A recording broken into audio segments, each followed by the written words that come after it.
قبل از اجرا میخوام یه قصه کوتاه و اما واقعی راجع به کاری که اجرا میکنم بهتون بگم. اگه به 34 سال قبل برگردیم شاهد یه فاجعه بزرگ تاریخی میشیم به اسم انفال و زنده به گور کردن 180,000 نفر کرد. محمد این اتفاق مربوط به حلبچه میشه؟ بله. درسته؟ بله. خب یه خلبان به اسم آیدین مصطفی وقتی صدام حسین به برادرزادش علی شیمیایی دستور میده که نیروهای ایرانی رو با کردا بمباران کنه، اون خلبان قبول نمیکنه. میدونه که ایرانیا با کردا دارن راه حق رو میرن، میگه من نمیکنم. اونم دستور اعدامشو میده، ولی قبل از اعدام یه جمله میگه. آیدین مصطفی میگه کاش میدونستم سالهای بعد از خودم کردها و ایرانیها از من یاد میکنن. من میخوام این کارو که امشب میخونم تقدیم کنم به آیدین مصطفی، حلیمه ها و مادر هزاران شهیدان. حرفی ندارم. دم شما گرم.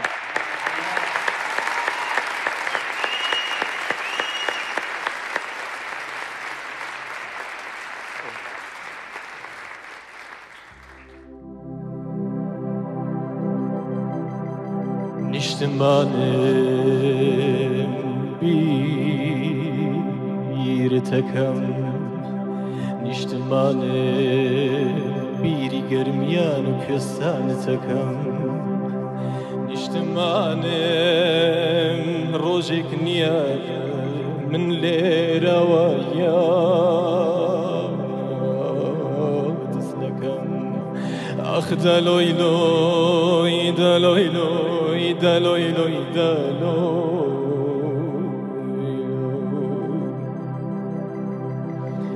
خزگابون ببارانک داباریم ایوارانک بز ببز خاکم ما چکرد حسین غریبیم درد کرد خزگا وکو تیشکی حتا بیانیانک اگشت ملات ڕێگە و دۆڵ و شاخم دەبڕی فرمێسکی غەریبیم دەسڕی من ڕۆڵەی تۆم نیشتمانم من کورد و تۆی کوردستانم ئەخ دەلۆی لۆی دەلۆی لۆی دەلۆی لۆی دەلۆی لۆی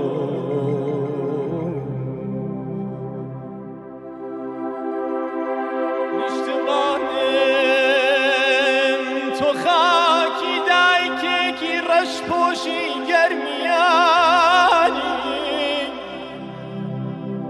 هەتا ئێستاش بە ئومیدی گەڕانەوە ئێسک و بروسکی ڕۆڵەیەن پاڵکراوێتی بیباتەوە بۆ گوندەکەی خۆی لە قەبرانەکەی خۆی بینێژێ ڕۆژی جومعان و جەژنەن بچێتە لەوای بە دڵی خۆی بیلاوێنێ فرمێسکی گەرمی بۆ بڕێژێ نیشتمان تۆ خاکی باوکێکی دڵ برینداری هەڵەبجەی جوانە مەرگی ماڵ و منداڵ هەموو ڕۆیشتن سوتان سوتا جەرگی فەلەک وڵات بریندارە هەتا کەی بێدەنگی لاسی مافی گەلیمێ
نقم سارم که باسیر وان بموا ین نقم سارم که تکل و بالا ین نزارم